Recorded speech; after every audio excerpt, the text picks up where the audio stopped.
Hi there, I'm Nimish Patel Owen, and you're listening to Live Your True Self, episode number 63. After 18 years doing corporate, in 2018 it became about doing me and doing what I love. It wasn't that long ago that I too felt stuck, lost, and asking myself, who am I anyway, and what's my purpose? Full of self-doubt, fear of failure, and confusion. Fast forward to this moment and you'll see a version of me that's true to myself. Calm, confident and clearer than ever before, inspired by Krishna's words in the Bhagavad Gita, one must deliver himself with the help of the mind and not degrade himself. The mind is the friend of the conditioned soul and his enemy as well. So perspective is everything, and no matter where you find yourself on your spiritual journey, allow me to guide you to drop out of your head the busyness in your mind and drop into your heart the sacred space that holds your beautiful soul, so that you too can awaken your true self and live life more meaningfully in this moment. Take a deep breath and listen on in. Hello. Welcome back.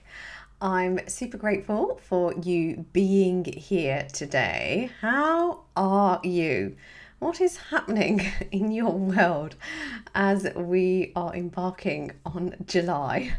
There's a lot happening here. The kids have finished school for the year. Naya is starting secondary school in September and she just turned 11 this week. So if you're listening to this in real time, this is what's happening. And yes, we are off on holiday soon. So it's all happening and it is all very exciting. But honestly, I have to say, it feels like the next thing and the next thing and the next thing. And I'm really trying to keep my focus on the present moment and not go too far into the future and what's to come, because it's all about the here and now. But today, I want to share some of my thoughts and particularly some I am statements inspired by a recent family trip to the cinema to celebrate, or as part of Naya's birthday celebrations, where we watched Inside Out 2. And if you have seen this, I would love to hear your thoughts, of course. And if you haven't, I highly recommend it. Yes, it's an animated movie, targeted for children, but I kid you not, there is something in there for all of us. And yeah, it is definitely a worth watch with the children for sure. And even if you're adults, it's worth a listen. But today's episode is a little bit different. I'm going to share my thoughts and the I am statements, and then I'm not going to do a meditation towards the end like we normally do, but I'm going to invite you to really take the I am statements that I share with you today and meditate on those yourself, right? See how you go with that. But I am all about this movie. It's something I don't remember experiencing when I was young. So I'm super grateful for the children and, as I say, adults of this generation to have this insight and awareness of what's happening in our minds. No matter who you are or how old you are, what you do, like where you are on your journey, we all have emotions. And in the last probably 5 years since becoming a coach and really doing my own inner work, I have realized that all our emotions are welcome and they serve a purpose, right? We have all the good emotions and the helpful emotions and the positive emotions, and we have perhaps the not so good, the heavy, the negative emotions, but they are all welcome and they all serve a purpose.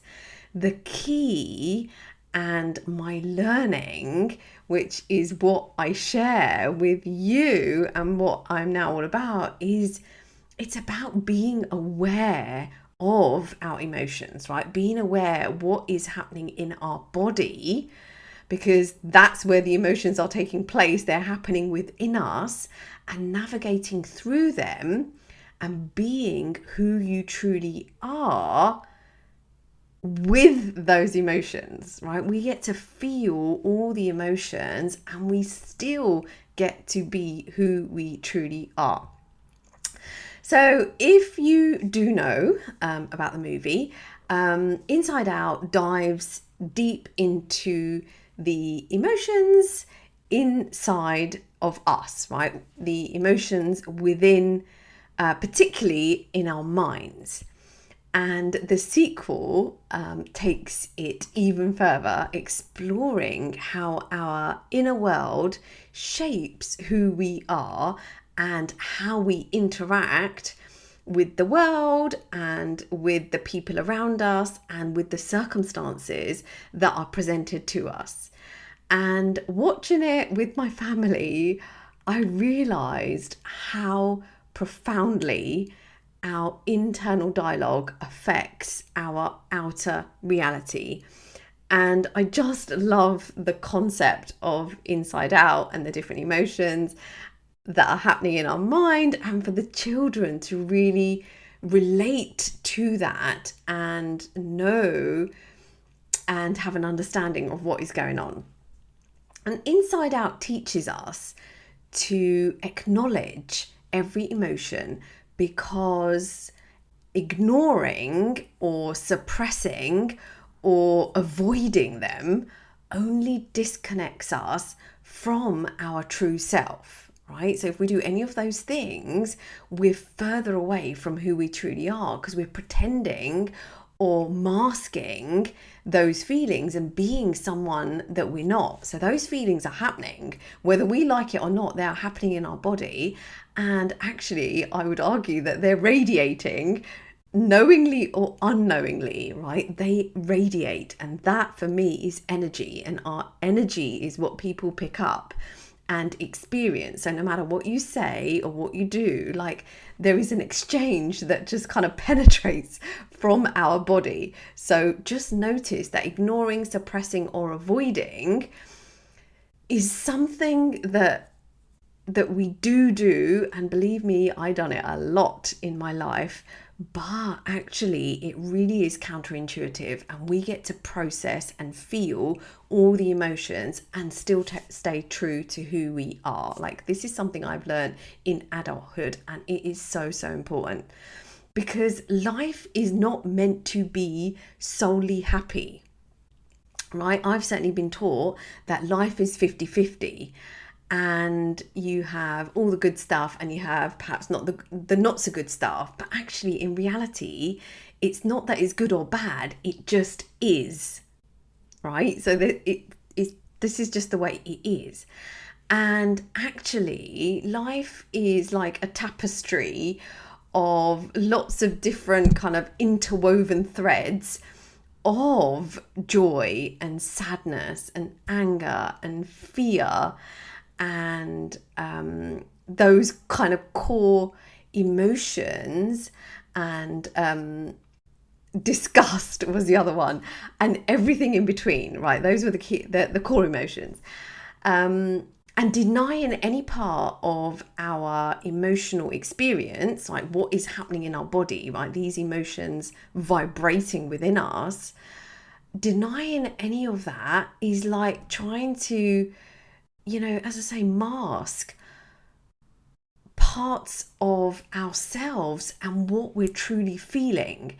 And we get to feel what we feel. Like, there's no right or wrong to this. Like, whatever is happening to us in our lives will generate emotions.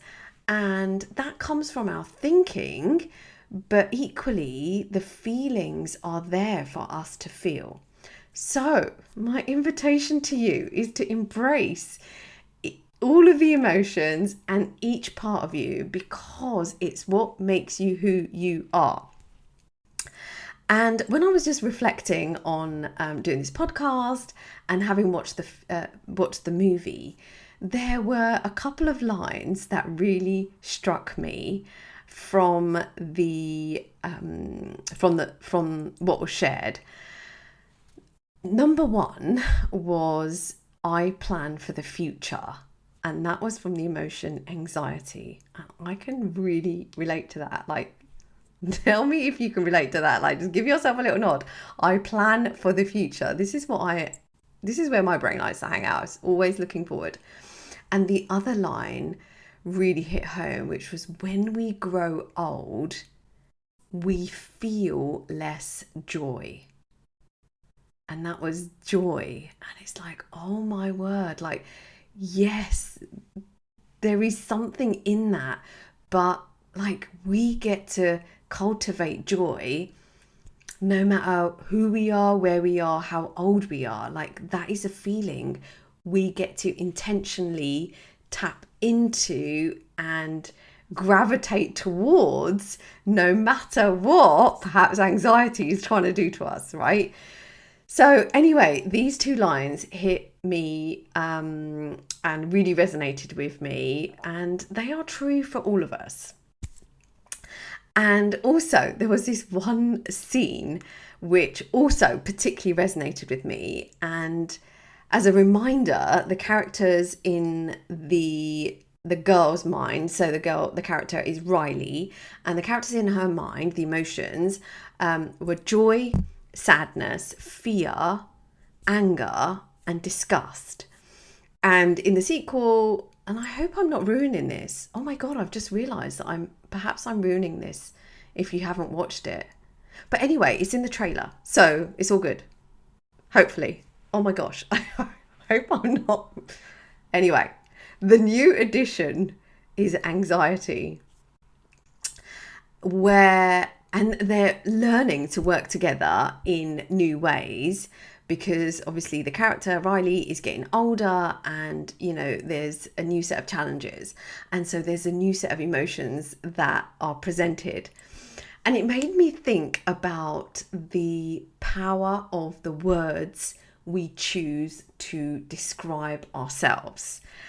And that is the focus, particularly in terms of this podcast, the two most powerful words we use, which follow I am, right? So they're the two most powerful words, I am. And the words that follow is everything.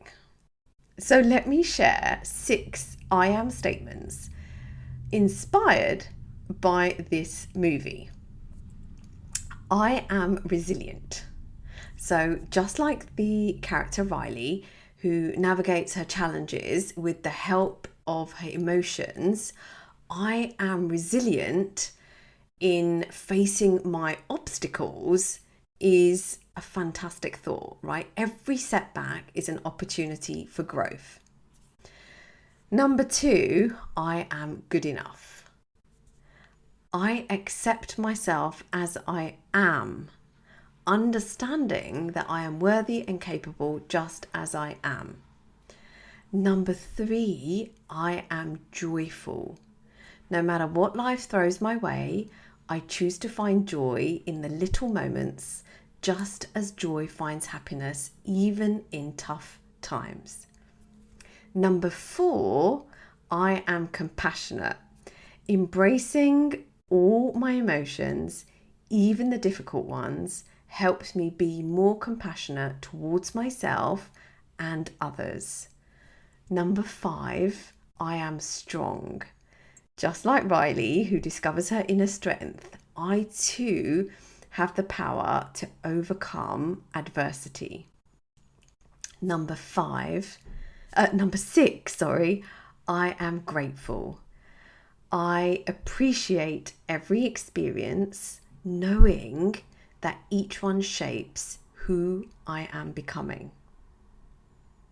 So those are my 6 I am statements for you to practice. And you may need to go back and listen to those again. and really let them sink in.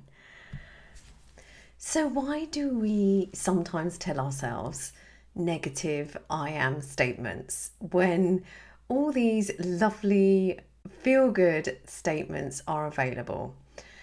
Well, from my experience, it often stems from past experiences, societal expectations and norms, and also like our own internalized criticism. And that's from school, that's from other people, from perhaps, negative experiences, just like anything and everything we interact with, we pick up sometimes these negative beliefs which can become ingrained in our minds, making us feel unworthy or incapable or questioning ourselves. And actually, they are thoughts and they are limiting beliefs, which, of course, we know that we have control over and that we can choose to change those with the work that we do here, right? Through coaching, through meditation, through so many other ways. And changing these negative I am statements involves a few key steps that I'll share with you now, if I may.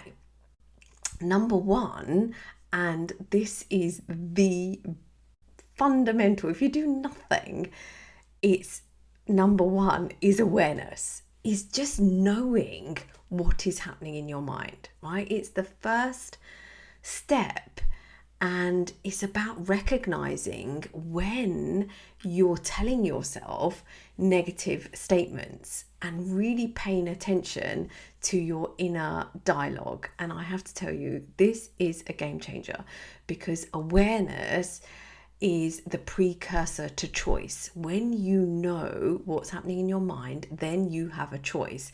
Do you keep on thinking the negative statements, or do you acknowledge them and intentionally choose something that makes you feel good about yourself or a situation?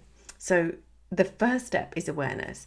The second statement is to challenge or question the validity of the statements. Are they based on facts or fiction?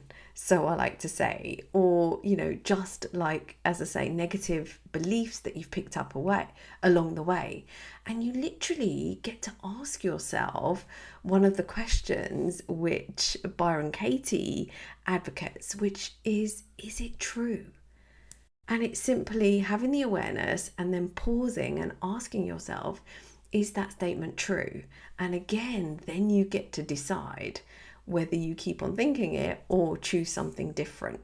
And that brings me on to step number 3, which is to reframe. It's a coach word, but it literally is to change your perspective. Replace the negative statement with positive ones. So perhaps going back to the movie, instead of saying I'm not good enough, which is what the character ended up thinking, because she was so anxious and wanting to fit in and be liked and do really, really well and not give up and all the things, but then she ended up picking up the statement of I'm not good enough.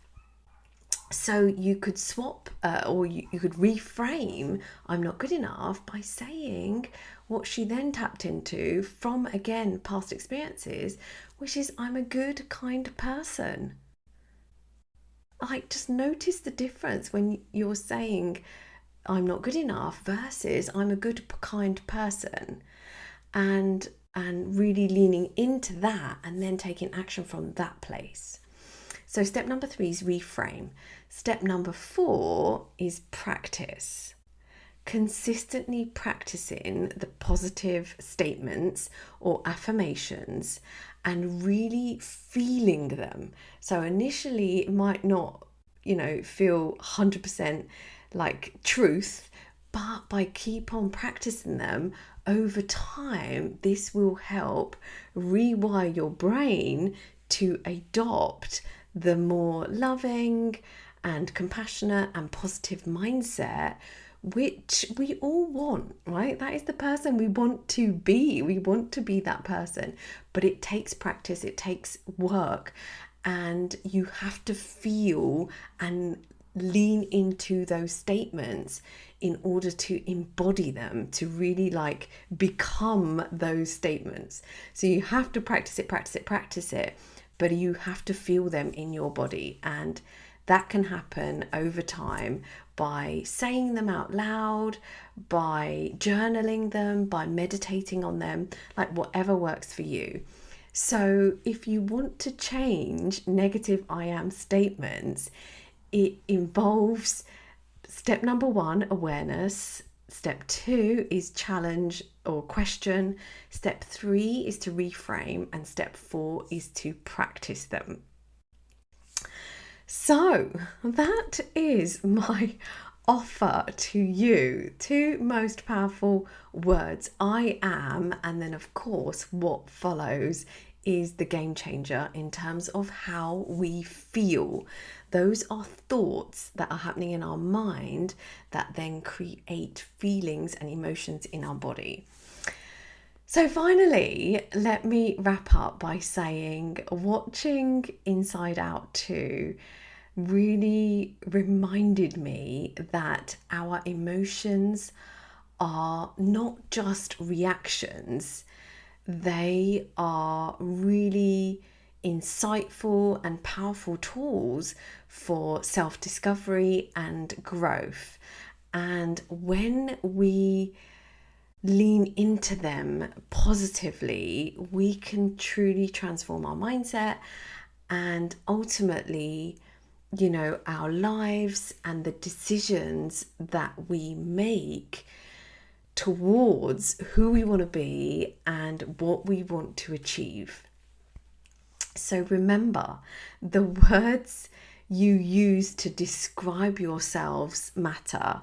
Embrace your I am statements and let them empower you to become the version of you that you want to be, because we kind of exist in this world because we want to spread our love and make a difference and make an impact. And when that is from a place of love and kindness and service, like that is our job done. Like kindness and warmth are what all of us humans can give and receive. And that is my offer to you. So be you, like be true to you and be happy embracing who you are by intentionally navigating through all of the emotions, which, as I say, are all welcome and all serve a purpose if you tap into them and really understand why they are there. So that is my offer to you. Be sure to meditate on those statements. Until next week, keep shining your light and may you always live your true self. Namaste. Thank you for listening to another episode of Live Your True Self podcast. I would be super grateful if you would be kind enough to leave me a 5-star rating and review on Apple Podcasts. I really appreciate you, and this simple act helps me reach and inspire more high achievers like you, transform their mindset, navigate through change, and live their true selves. Thank you for your support and being part of our beautiful community.